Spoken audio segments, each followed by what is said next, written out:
The diner smelled like burnt coffee and old grease. The place wasn't much, just a few cracked vinyl booths and a flickering neon sign outside struggling against the darkness. It was past midnight, and only a handful of customers sat scattered around, either nursing cheap meals or just trying to escape the cold. In the corner, a woman huddled against the wall, wrapped in a tattered coat that barely covered her swollen belly. She had a faraway look in her eyes, the kind that came from staring at too many dead ends. Her fingers clutched a cup of water as if it were the only thing keeping her grounded. A man had been watching her for a while. He sat alone at the counter, stirring his untouched coffee. His suit was crisp, expensive, the kind that didn't belong in a place like this. His watch alone could have bought the entire diner. He didn't belong, yet he sat there deliberately, as if waiting for something. Then, finally, he stood. He walked toward her, his polished shoes tapping against the floor. She noticed him too late. When she looked up, he was already standing in front of her. "Do you mind if I sit?" His voice was deep, controlled. The kind of voice that commanded rather than asked. She hesitated. People didn't talk to her, at least, not unless they wanted something. And men in expensive suits definitely didn't talk to women like her. "Suit yourself," she muttered, pulling her coat tighter around her belly. He sat down, folding his hands on the table. For a long moment, he just stared at her. Studying. Calculating. It made her skin crawl. Then he spoke. "I'd like to make you an offer." She frowned. "What?" "I want you to have my child." Her fingers tightened around the water cup. She felt the blood drain from her face. "Excuse me?" "I will pay you a substantial amount." His expression didn't change. No amusement. No cruelty. Just calm certainty. "You'll be taken care of. You'll live comfortably. But in return, once the baby is born, it will be mine." She let out a sharp, bitter laugh. "Is this some kind of sick joke?" "No joke." He reached into his pocket, pulled out a checkbook, and started writing. When he tore the slip and placed it in front of her, her breath hitched. Her hands trembled as she picked it up. The number written there looked unreal. It was more money than she had ever seen in her entire life. "Why me?" she whispered. The man leaned back slightly, studying her with the same measured patience. "Because I know you'll say yes." Her stomach twisted. She should have walked away right then. Should have told him no and never looked back. But the weight of the check in her hand, the gnawing hunger in her belly, and the baby growing inside her, all of it screamed for her to stay. And so, she did. For a long time, the woman didn't say anything. The only sound between them was the faint hum of the diner's old refrigerator and the soft clinking of silverware from the other tables. The check in her trembling hands felt like it was burning a hole through her skin. The number written on it was so outrageous that she had to blink twice, just to make sure she wasn't imagining things. "Is this real?" she finally whispered. The man nodded once. "Very real." She tore her gaze away from the check and looked at him, really looked at him. He was older, probably in his late 40s, but there wasn't a single wrinkle on his face that looked out of place. His jawline was sharp, his dark eyes cold, unreadable. His suit fit him perfectly, like it had been made for him and only him. Everything about him screamed control. She cleared her throat, forcing herself to think. "So let me get this straight," she said slowly. "You want to pay me to have my baby, and then what? You take it? Just like that?" "Yes." Her stomach twisted. There was no hesitation in his voice. No warmth. It was a statement, a transaction, nothing more. She let out a shaky laugh, shaking her head. "And why on earth would I agree to something like that?" The man didn't answer immediately. He leaned forward slightly, resting his elbows on the table. "You're homeless," he said bluntly. Her spine stiffened. "You have no support system. No job. No stability. Even if you manage to give birth safely, what kind of life can you offer that child? He tilted his head slightly, his eyes boring into hers. A life on the streets? A childhood spent in shelters, never knowing when the next meal will come? She swallowed hard. I can give this baby everything, he continued. Education. Stability. The best medical care. A life of security. She bit the inside of her cheek, refusing to let him see how much his words hit home. I'd never have to worry about money again, she asked. He nodded. Not just you. You will be set up for life. A house. A generous bank account. You can start fresh. You can do anything you want. Her fingers curled around the edges of the check.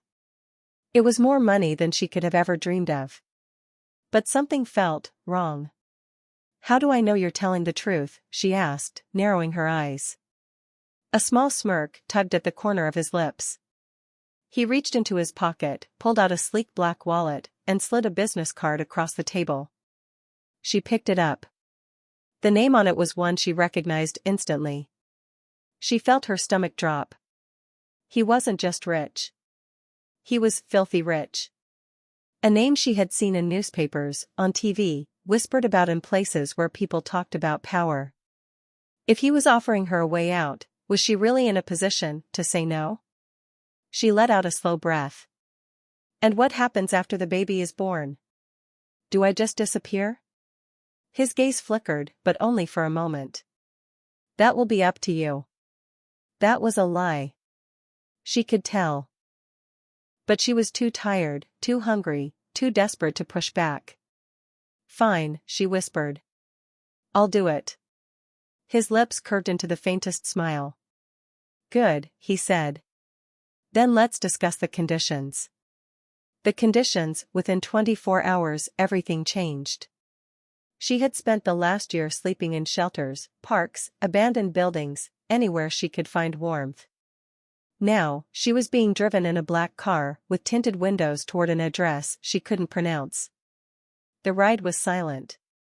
The driver never spoke, never looked at her in the rearview mirror.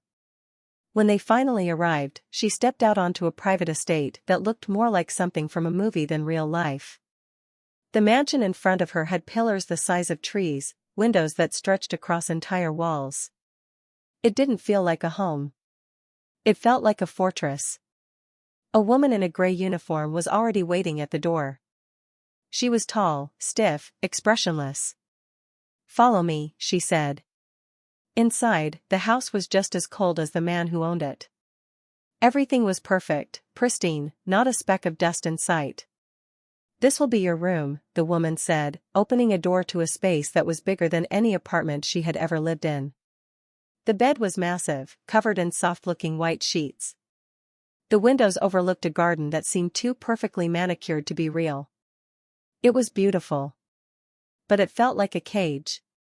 She turned to the woman, shifting uncomfortably. What now? The woman handed her a piece of paper. These are the conditions, she said. Her heart pounded as she scanned the list. No leaving the estate without permission. No outside communication. No speaking to the staff unless necessary. All medical checkups will be arranged by the estate. The child will be delivered at a private facility. After birth, the contract will be considered fulfilled. Her grip on the paper tightened. She wasn't stupid. These weren't just rules. These were chains. She turned to the woman, anger bubbling in her chest. What happens if I break any of these? The woman didn't blink. Then the deal is off. She didn't have to say it out loud. If the deal was off, the money was off. And without the money, she had nothing. Her hands shook, but she forced herself to nod. Fine, she muttered. I'll follow the rules. The woman gave a curt nod and turned to leave. But just as she reached the door, she hesitated. Then, in the softest voice, she said, You should be careful. A chill ran down the woman's spine. Careful of what? She whispered. The woman's eyes flickered toward the hallway, as if making sure no one else was listening. Then she looked back at her. Him. Doubt creeps in the days passed slowly. She was given everything: fresh clothes, gourmet meals, the best medical care money could buy. Every night, she slept in a bed so soft she almost forgot she was still trapped. But something was off. The mansion was too quiet, the staff too watchful. And the millionaire? He was barely ever there. When he did appear, he would ask about the baby, never about her. She tried asking him questions once. "Why me?" she asked. "Out of all the women in the world, why did you choose me?" His answer was short. "Because I knew you'd say yes." And that was it. No more explanations. No warmth. Just cold, calculated certainty. At night, when the mansion was dark and silent, she lay awake, staring at the ceiling, one thought gnawing at her mind. What have I gotten myself into? The days turned into weeks. She was given everything she could possibly need: warm meals, fresh clothes, and medical care that was far beyond anything she had ever experienced. The bed in her room was softer than clouds, the bathtub deep enough to soak away years of exhaustion. She should have felt safe. But she didn't. Because no matter how much luxury surrounded her, she couldn't shake the feeling that she was being watched. It wasn't the obvious kind of surveillance: no cameras blinking red in the corners, no guards standing outside her door. But something about the mansion felt too controlled. Every hallway was spotless. Every servant moved with perfect precision, as if they had been trained not just to serve, but to observe. And then there was him. The millionaire barely spoke to her. He was always working, always on calls, his voice smooth and powerful, making decisions that affected things far beyond the walls of this mansion. But whenever he did look at her, really look at her, his eyes were filled with something she couldn't place. It wasn't attraction. It wasn't warmth.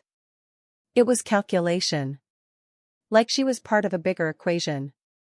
The first warning sign, it started with whispers. The first time she noticed it was during dinner. The staff never spoke much around her, but that night, she caught them exchanging glances, their lips moving in hushed tones when they thought she wasn't looking. She saw the way they stiffened when the millionaire entered the room, their backs straightening, their eyes lowering. Fear. They were afraid of him.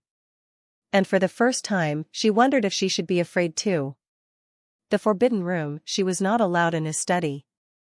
That rule had been made clear on the first day. But one night, curiosity got the best of her. The house was quiet. Too quiet. The kind of silence that felt unnatural, like the world had been paused. She crept down the hall, her bare feet making no sound on the marble floor. The door to his study was unlocked, which, in itself, felt like an invitation.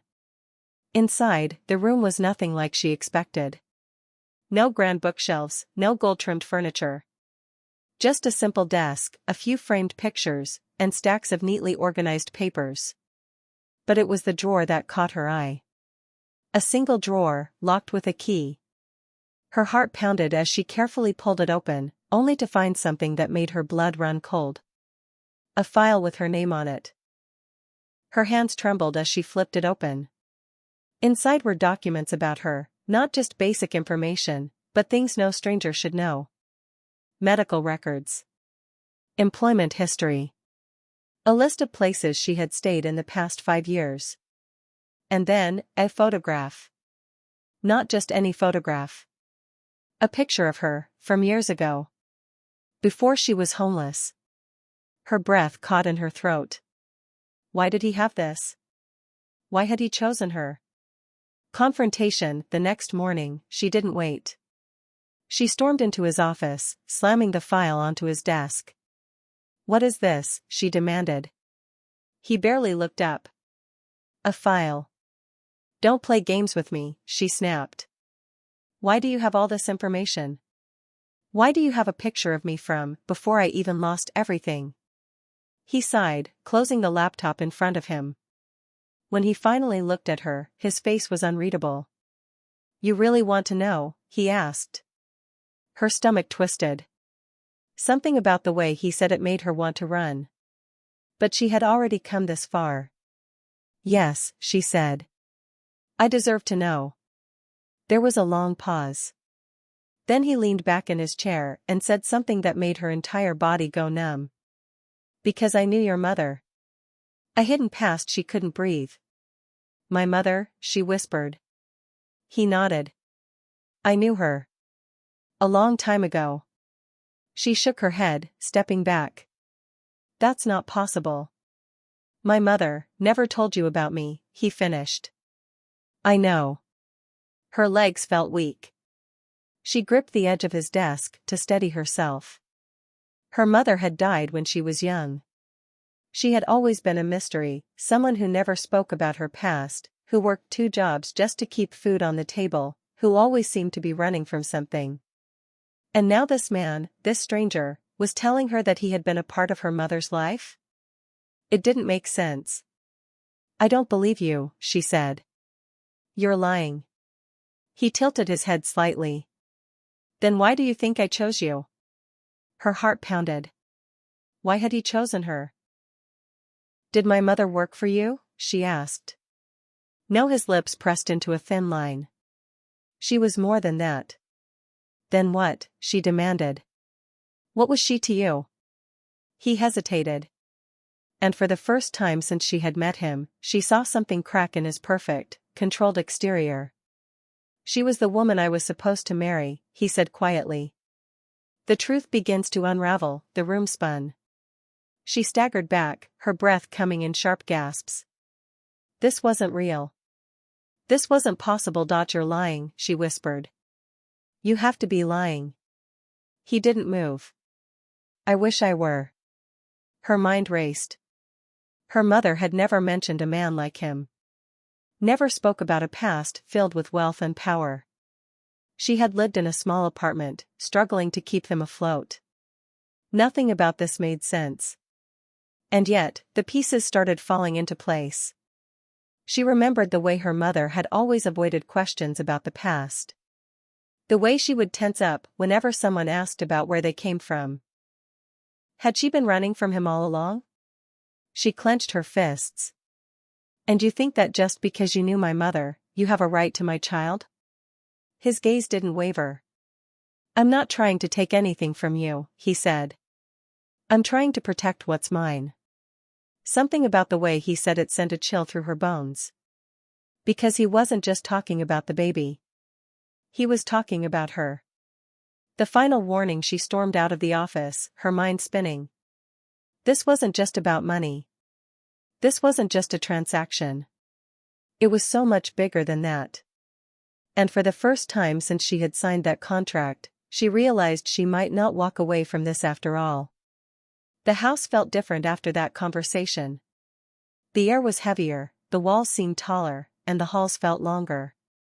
She no longer felt like a guest, or even a prisoner.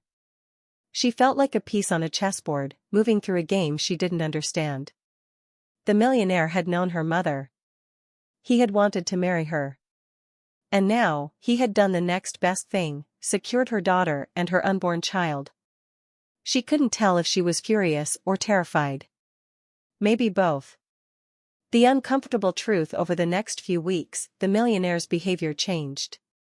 He started paying attention to her, asking about her health, ensuring she had everything she needed. He wasn't exactly warm, but he was no longer a cold shadow lurking in the background. But that only made her more uneasy. One night, she found herself standing in front of his study again. She had no reason to be there, yet something pulled her toward that door. This time, she didn't knock. She stepped inside. He was behind his desk, but he wasn't working. He was staring at an old photograph, lost in thought. She cleared her throat. Is that her? He looked up sharply. She nodded toward the picture. My mother. He didn't answer right away. But after a moment, he turned the frame around so she could see. Her breath caught. It was her mother, but younger, smiling in a way she had never seen before. The photo was faded, old, proof that this wasn't a lie. She swallowed hard. I don't understand, she said. If you loved her, why didn't she stay? His jaw tightened. She left because she was afraid. Of what? He held her gaze. Of me. A chill ran down her spine. Labor begins, the storm hit the mansion first. Then, her body betrayed her. The pain started as a dull ache, but within hours, it became a full-blown storm inside her. She gripped the edges of the bed, gasping as another contraction ripped through her body. It was too soon. The baby wasn't supposed to come yet. The Millionaire's staff sprang into action, a private doctor was already on standby. A team of nurses appeared as if they had been waiting for this exact moment. She barely had time to think before she was being lifted into a wheelchair, rushed through the halls, her mind spinning from the pain. She caught a glimpse of the millionaire standing at the entrance. His face was calm, but his eyes were filled with something deeper. Not fear. Not concern. Something else. The private delivery room, the drive was a blur. By the time she opened her eyes again, she was somewhere unfamiliar. The room was too perfect, white walls, pristine equipment, machines humming softly in the background. It wasn't a hospital. It was a private facility. She tried to sit up, but another contraction hit, and she nearly doubled over from the pain. Stay calm, a nurse murmured. You're safe here. But she didn't feel safe. Something was wrong. She turned her head, searching for the one person she shouldn't want to see. The millionaire was standing at the far end of the room, hands in his pockets. His eyes never left her, as if this was the moment he had been waiting for. Another contraction. Then another. Her body wasn't listening to her anymore. She gritted her teeth as the doctors rushed around her, voices blending together. She heard snippets, heartbeat irregular, faster than expected, we need to move now, but none of it made sense. All she could focus on was the man standing in the shadows, watching as if he already knew how this would end. Then the final contraction hit, and she let out a piercing scream. Something's not right, the baby's cry filled the room. But something wasn't right. The nurses froze. The doctors exchanged nervous glances. She was too exhausted to sit up, too weak to process what was happening. Then, through the fog, she saw the millionaire step forward. And for the first time since she had met him, he looked shocked. Let me see my baby, she gasped. The doctor hesitated. She knew that hesitation. That hesitation meant something was wrong. Let me see my child, she screamed, forcing herself up. And then she saw it. She saw why they were afraid. Why the staff had gone silent. Why the millionaire's face had gone pale. The baby was different. She didn't know how, not yet. But the moment she looked into her child's eyes, she knew that nothing about this situation was normal. She wasn't just a surrogate. And this baby wasn't just an heir. This baby was the reason she had been chosen all along. The room was frozen in time. She could hear the beeping of the machines, the hushed whispers of the medical staff, the quiet but unmistakable intake of breath from the millionaire standing in the shadows. But none of it mattered. All she could focus on was the baby in the doctor's arms. Her baby. Her heart pounded violently against her ribs as she tried to process what she was seeing. Something was different. The doctor turned slightly, his body blocking her view. Give me my child, she said, her voice hoarse. The doctor hesitated. Then, finally, he stepped aside and gently placed the baby in her arms. The moment their skin touched, a strange chill ran down her spine. Her baby's eyes were wide open. Newborns weren't supposed to stare like that. But this baby wasn't blinking. It was staring at her with a sharpness that shouldn't have been possible. Her breath caught in her throat. The eyes weren't just bright, they were unnaturally bright. Almost silver, gleaming under the fluorescent lights. The irises looked like they held something deeper, something ancient. Her hands trembled. What's wrong with my baby? The doctor opened his mouth, but no words came out. He turned to the millionaire, as if waiting for permission to speak. Her head snapped toward the man who had orchestrated all of this. His face was unreadable, but his eyes told a different story. Shock. Dread. And something else. Regret. The millionaire finally speaks. Tell me what's going on, she demanded, her voice sharper now. The millionaire took a step forward. Calm down. Calm down, she let out a sharp laugh, hysteria creeping into her voice. My baby isn't normal, and you knew something like this would happen, didn't you? His jaw tightened. She could feel the nurses watching, the doctor waiting for instructions. Nobody in the room was acting like this was a normal birth. She turned back to her baby, searching for an explanation in those strange, glistening eyes. And then, suddenly, the baby blinked. For the first time. And the air in the room shifted. It wasn't something anyone could see, but everyone felt it. The machines flickered. The lights dimmed for a second before stabilizing. Her breath caught. What the hell was that? The doctor turned pale. It's happening again, he muttered under his breath. Her head snapped toward him. What do you mean again? No one answered. The unspoken truth, the millionaire exhaled slowly and finally met her gaze. There's something you need to know, he said. She clutched the baby tighter against her chest. I don't trust you, she spat. You've been lying to me since the beginning. He didn't flinch. I didn't lie. I just didn't tell you everything. Then tell me now.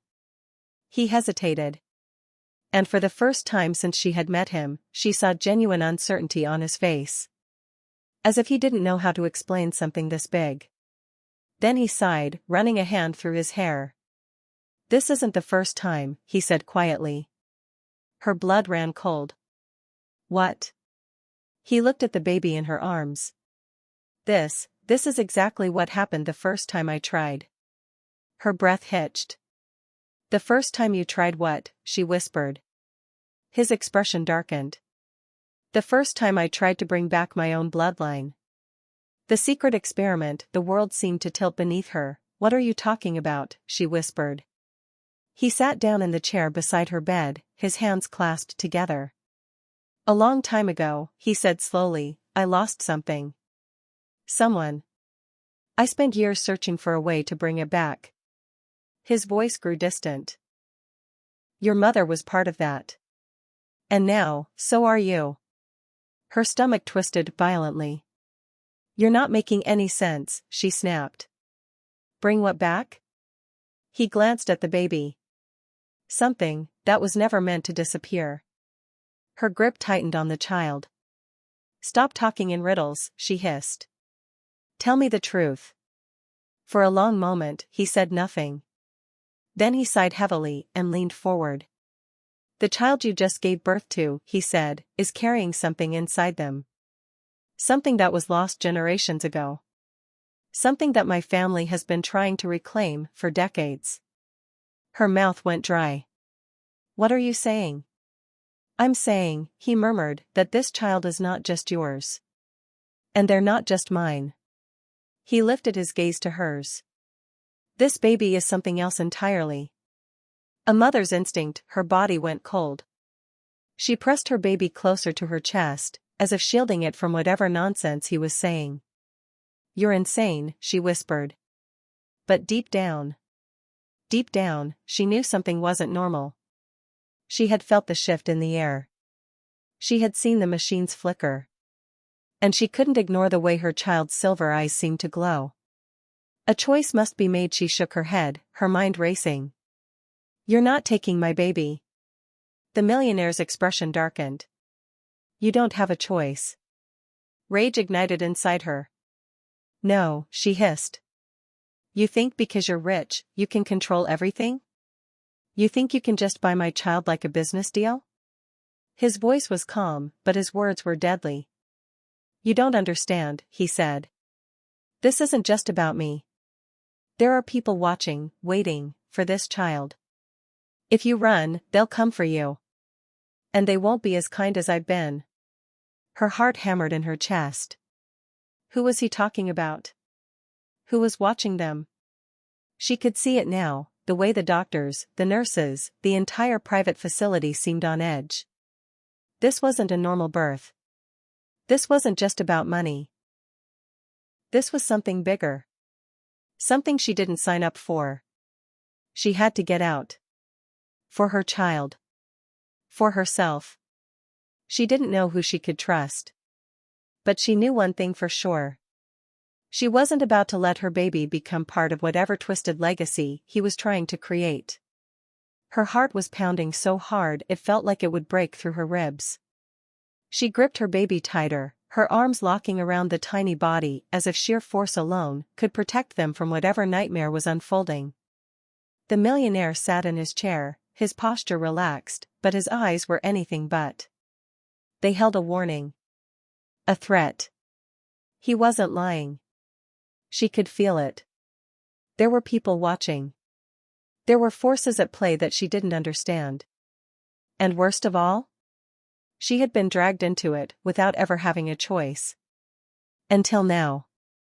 A desperate escape plan, she had to get out. She had no plan, no resources, no idea where to go. But she knew one thing for certain, she couldn't stay here. She forced herself to calm down, to think strategically. If she acted rashly, if she made a mistake, she would never get another chance. She looked down at her child, their small fingers curled around the fabric of her hospital gown. She would not let them be taken. She would not let them become part of whatever this was. But she had to be smart. Biding her time, she spent the next 2 days pretending to accept her situation. She didn't argue. She didn't resist. She let the doctors check on her, let the nurses bring her food, let the millionaire believe that she had finally come to terms with it all. And in that time, she observed. She learned the shifts of the nurses. She learned when the security guards changed positions. She figured out where the exits were. And most importantly, she figured out when the billionaire wasn't watching. Because no matter how powerful he was, no matter how much control he had, he was still just a man. And men made mistakes. The breaking point, it happened on the 3rd night. The mansion was quiet. Too quiet. She lay in bed, waiting. Listening. The cameras in her room weren't obvious, but she knew they were there. And she knew she had only one shot. She took a deep breath. Then she did the one thing no one expected her to do. She collapsed. The bluff, her body hit the floor with a loud thud. A second later, the door burst open, and 2 nurses rushed inside. "Are you all right?" one of them gasped, kneeling beside her. She didn't answer. She let her body go limp, her breathing ragged. She clutched her stomach, pretending to be in pain. "Something's wrong," she whispered. I think something's wrong with the baby." The nurses exchanged a quick, panicked look. They knew they couldn't ignore it. "Get the doctor," one of them ordered. The second nurse turned and rushed out of the room. And that was her moment. The second the nurse's back was turned, she sprang into action. With all the strength she had left, she grabbed the metal 4-stand beside her bed and swung it hard. The nurse didn't even have time to scream before collapsing to the floor, unconscious. She took a shaky breath, staring at what she had done. She had never hurt anyone before. But for her child? She would do anything. She grabbed a white medical coat from the closet, threw it over her hospital gown, and picked up her baby. Then, heart pounding, she slipped out of the room. The maze of escape. The hallway was dimly lit, lined with large paintings and tall, ornate doors. She moved quickly, careful not to run, careful to look like she belonged. If someone saw her, she would just say she was taking the baby to the medical ward. She had rehearsed this lie 1,000 times in her head. But the deeper she moved into the mansion, the heavier the air became. Something was wrong. She could feel it. And then, a voice echoed from behind her. "Where do you think you're going?" She froze. Her blood turned to ice. Slowly, she turned around. And there he was. The millionaire stood at the end of the hallway, his expression unreadable. But his eyes? His eyes burned with something deadly. "You really thought you could leave?" he asked softly. She tightened her grip on the baby. "I'm not letting you take my child," she said, her voice trembling but firm. His lips curled into something that wasn't quite a smile. "I don't think you understand," he murmured. "This isn't just about you anymore." Her stomach twisted. "What do you mean?" For the first time, she saw something flicker in his expression. It wasn't anger. It wasn't disappointment. It was fear. Not fear of losing her. Not even fear of losing the baby. But fear of something else entirely. She took a step back. And then he said the words that made her blood run cold. "They're already coming." The truth she wasn't ready for. She didn't even have time to ask who before the security alarms started blaring. Bright red lights flashed along the hallways. Footsteps, many footsteps, thundered through the house. And then she saw them. Figures in black suits, wearing earpieces, moving with military precision. They weren't his men. They weren't his guards. They were someone else entirely. The billionaire's face was grim. "We're out of time," he said, stepping forward. She backed away. "Stay away from me." "This isn't about me anymore," he snapped. "If you want to protect that child, you need to come with me. Now." Her entire body was shaking. She didn't trust him. She didn't know what was happening, or why so many people wanted her baby. But one thing was clear, this was bigger than she had ever imagined. And if she didn't move now? She and her baby might never make it out alive. The alarms wailed through the mansion, their piercing sound rattling in her ears as her heart thundered against her chest. She clutched the baby tighter, her mind racing. Who were they? What did they want with her child? She didn't trust the millionaire. But she trusted the men in black suits even less. The baby in her arms let out a soft, barely audible whimper, as if sensing her fear. She turned toward the hallway, toward escape, but the millionaire grabbed her wrist. "If you run, they will catch you," he said, his voice urgent but controlled. She yanked her arm free. "I'm not staying here with you." He exhaled sharply, his expression darkening. "I know you don't trust me. But you have to decide right now, who do you think wants that child more? Me, or them?" Her breath caught in her throat. This wasn't just about escaping the mansion anymore. This was about choosing an enemy. And she had seconds to decide. "The chase begins." Footsteps pounded closer. They were coming fast. She turned and ran. Not blindly, she had memorized the estate. She knew the side doors, the emergency exits.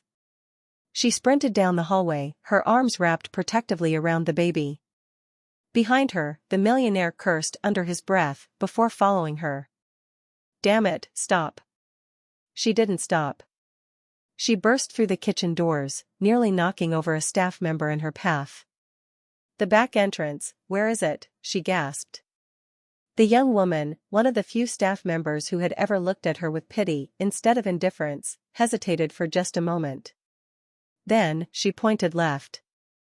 She ran. But just as she reached for the handle of the back exit, a loud explosion rocked the house. The door was blown off its hinges, sending wood and debris flying.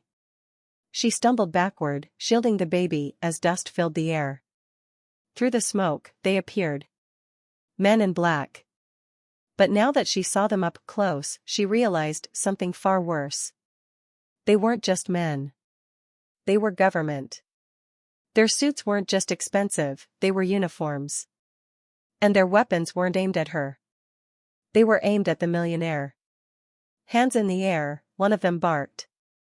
"You know why we're here." The millionaire didn't flinch. He raised his hands slightly, his expression unreadable. "I should have known you'd show up eventually," he murmured. The lead agent stepped forward, his eyes flicking toward her and the baby in her arms. His voice softened. Miss, you don't understand what's happening. That man is dangerous. He's been trying to create something that should never exist. She felt sick. Was this true? Was she really running from one devil, only to land in the hands of another? What do you want with my baby? She whispered. The agent sighed. It's not your baby we want. It's what's inside them. The truth finally comes out. She felt the world tilt around her. Her knees nearly buckled. The millionaire had tried to tell her, this baby wasn't just an heir. This baby was carrying something far more dangerous. Her mind raced. Could she trust these men? Could she trust the billionaire? She looked down at her child, their tiny face, their two bright silver eyes staring up at her. This child was innocent. They didn't ask for this. And yet, everyone wanted them. She squared her shoulders. No one is taking my baby. The agent sighed, signaling to his men. I really hoped you'd come willingly. They stepped forward. She braced herself, ready to run, ready to fight, ready to do whatever it took. But before they could reach her, the millionaire moved first. In one fluid motion, he grabbed a gun from one of the fallen guards and aimed it directly at the lead agent's head. I won't let you have them, he said quietly. The agent smirked. You think you can win this? I don't need to win, the millionaire replied. Then he fired at the overhead lights. Glass shattered.